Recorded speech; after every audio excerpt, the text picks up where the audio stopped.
Magandang umaga pong muli sa inyong lahat mga giliw naming taga-subaybay. Narito na po ang ikalawang kabanata ng ating tampok na kasaysayan sa linggong ito, pinamagatang Wala Kang Ambag sa Tagumpay na Tinatamasa Ko. Dito pa rin sa ating natatanging dunang May Pangako ang bukas.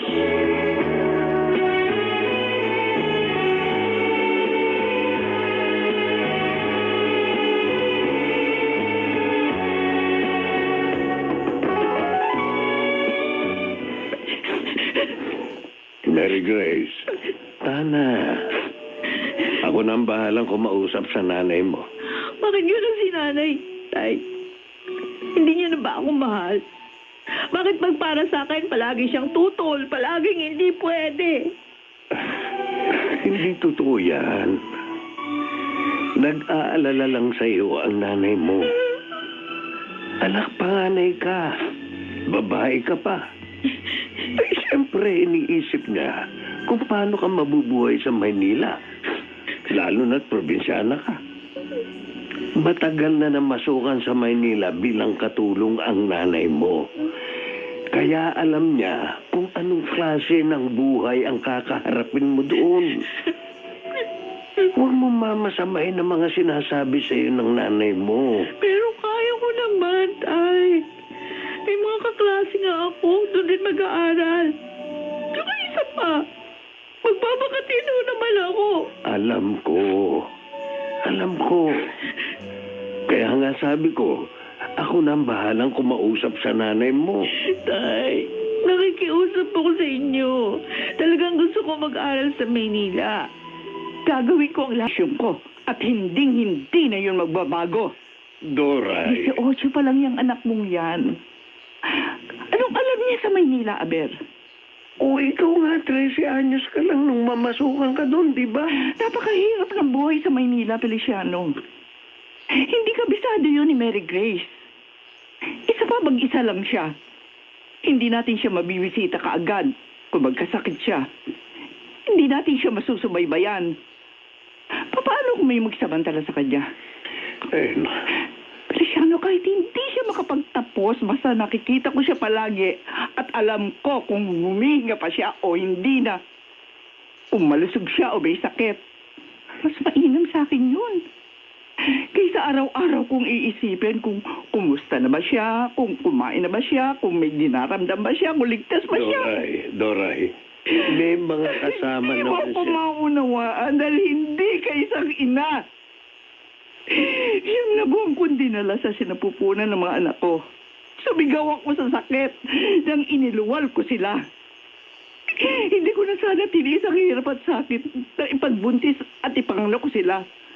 Kung ako lang naman ang siya magdadala sa kanila sa kapahamakan. Kung ang kapalit ng pangarap nyo ay ang malayo ako sa mga anak ko at malagay sila sa peligro, pues, mas mabuti pang huwag na lamang tayo mangarap. Mas mahalaga sa akin ang mga anak ko kaysa kung anong klaseng trabaho o tagumpay ang maabot nila sa buhay.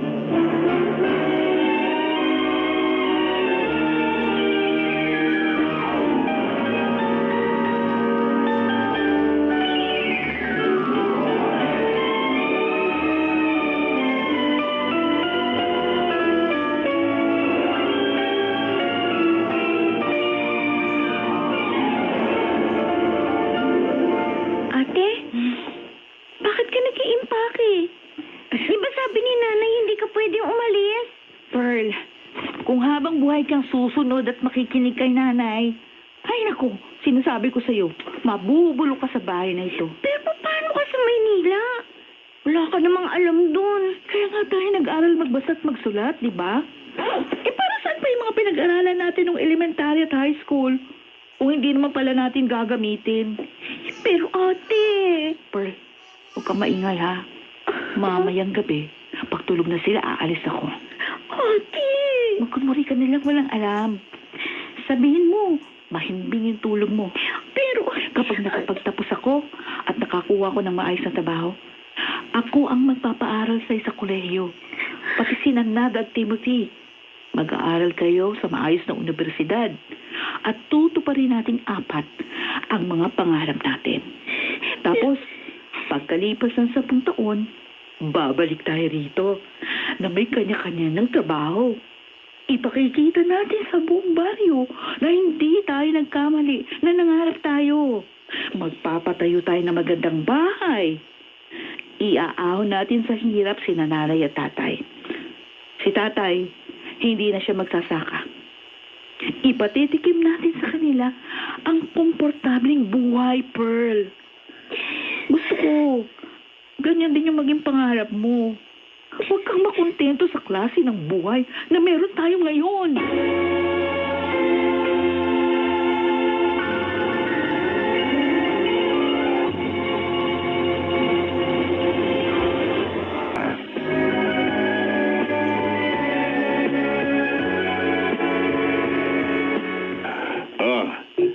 Tawagin mo na ang mga kapatid mo, Pearl, na makapag-almusal na tayo na sabay-sabay. Linggo ngayon. Magsimba man lang tayo kahit dyan sa chapel. Tinawag ko na po sina Timothy at Nad, Tay. O yung nanay mo. Feliciano! Oh. Feliciano! Bakit? Nay? Ang anak mo, si Mary Grace. Bakit? Wala si Mary Grace. Wala din yung mga gamit niya. Ano? Naglayo siya ang batang iyo, Feliciano. Malamang lumuwas na siya ng Maynila.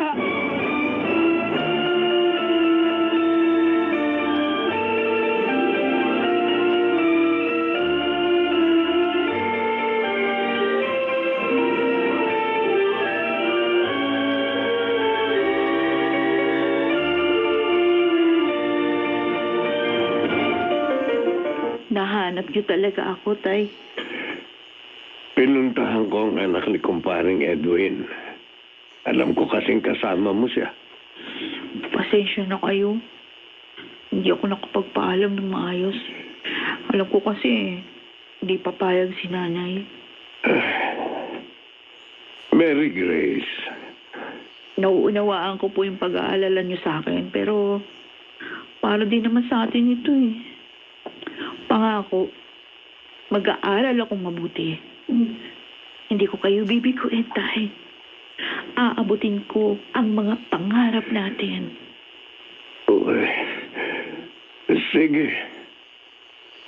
Naririto ako para suportahan ka. May tiwala naman ako sa iyo. Sige, ako nang bahala sa nanay mo. Basta magte-text at tumawag ka lang ng madalas, ha? Oo. Salamat. Salamat sa pag-unawa niyo. Anak, mahirap din ito sa akin. Pareho lang kaming nag-aalala ng nanay mo sa iyo. Pero sa ngayon, pipiliin kong magtiwala sa iyo. Salamat, Tay. Kapag may pera at may sapat na panahon, bibisitahin na lang kita rito. Opo. Ba't hindi ka pa rin natutulog? Iniisip ko si Mary Grace. Nakakaisang taon na siya sa Maynila. Sanay na yun sa buhay doon. Kumakain kaya siya na maayos? Madiskarte si Mary Grace. Matalino. Kaya tiwala akong kahit mahirap ang buhay, alam niya kung paano mabubuhay. Paano kaya yung naglalaban ng mga damit niya? Baka mamaya pumapasok yun sa eskwelahan na mabaho ang damit. Kung ano-anong inaalala mo. Niyayaya kita sumama sa akin sa pagbisita ko sa kanya sa susunod na linggo. Ayaw mo naman. Feliciano, wala nga tayong pera. Sasama pa ako sa iyo. Yung pamasahe ko pang 1 linggo ng panggastos dito sa bahay. Siya. Matulog na tayo. Walang mangyayaring masama sa anak natin. Isama lang natin siya lagi sa ating panalangin.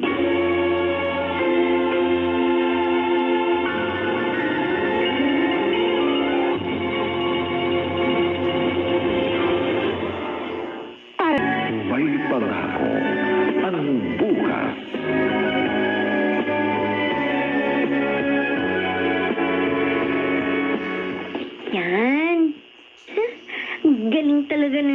car wax, floor wax. Ang kintab na ng sahig. Pearl? Nay, Pearl, ang ate mo, hindi ba sumasagot? ay, Hindi ba pinatatawagan ko siya sa'yo? hindi, Nay. Hindi ba sabi mo may lagnat? Yan po ang sabi niya. O bakit hindi siya sumasagot? Ewan ko po dun. Kapag tumawag, pakausap to sa akin ha. Opo. Akala ba niya, hindi tayo nag-aalala sa kanya? Tao po. Ate! Mary Grace!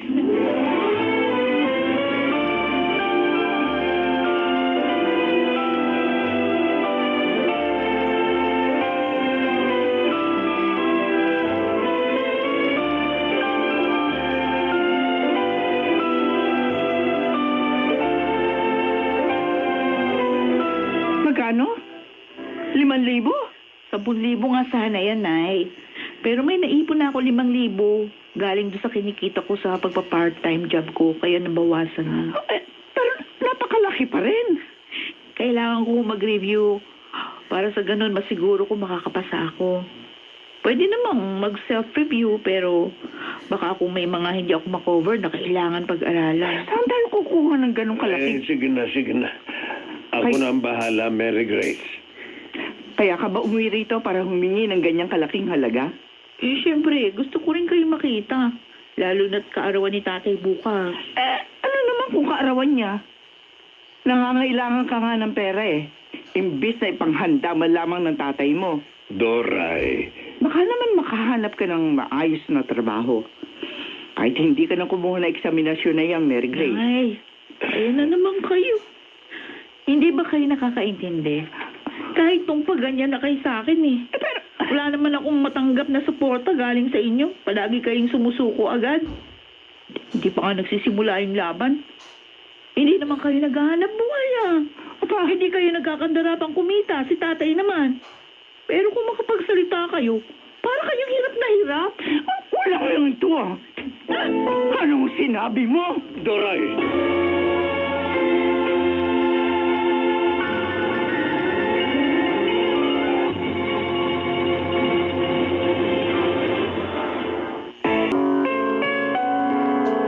Saan hahantong ang pagtatalo ni Doray at Mary Grace?